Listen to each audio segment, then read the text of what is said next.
রাধে বন্ধুরা, আজকে হলো ঝুলন একাদশী। তার জন্য আমি বানাচ্ছি সাবুর পুলি। এই জন্য নিয়ে নিচ্ছি 2 প্যাকেট সাবু। একটু গরম করে মিক্সিতে গুঁড়া করে নেব।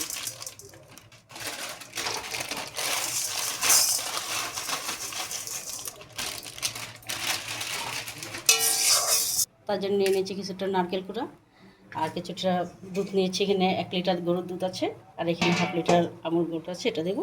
এখানে বাতাসা নিয়ে নিয়েছি, ভাজা হয়ে গেছে। এখন এটা মিক্সিতে গুঁড়ো করে নিয়েছি। এখন এটা জল দিয়ে মেখে নেব।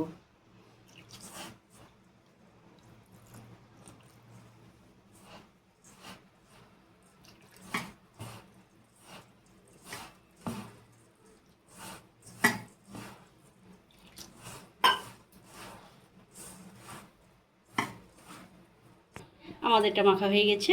এখন আমরা এটাকে পুলি বানিয়ে নেব। এখন আমরা এটা পুলি তৈরি করে নেব। এটা হালকা করে বেলে নেব।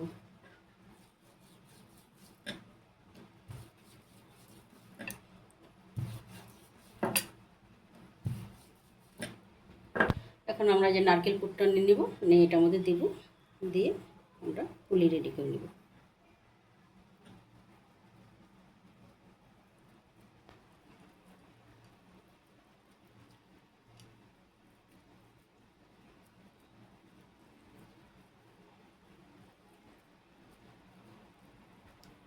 সাবুর পুলি রেডি হয়ে গেছে, সিদ্ধ করা হয়ে গেছে। এর উপর দিয়ে আমরা এখন ক্ষীরটা দিয়ে দিব। ক্ষীর রেডি হয়ে গেছে, আমি ক্ষীরটা দিয়ে দিচ্ছি।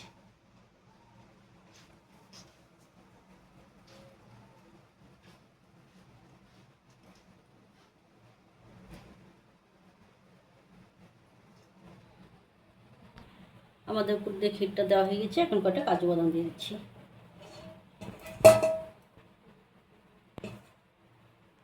আমাদের সাবুর পুলি রেডি হয়ে গেছে। আপনাদের যদি ভালো লাগে লাইক কমেন্ট শেয়ার করে দিন।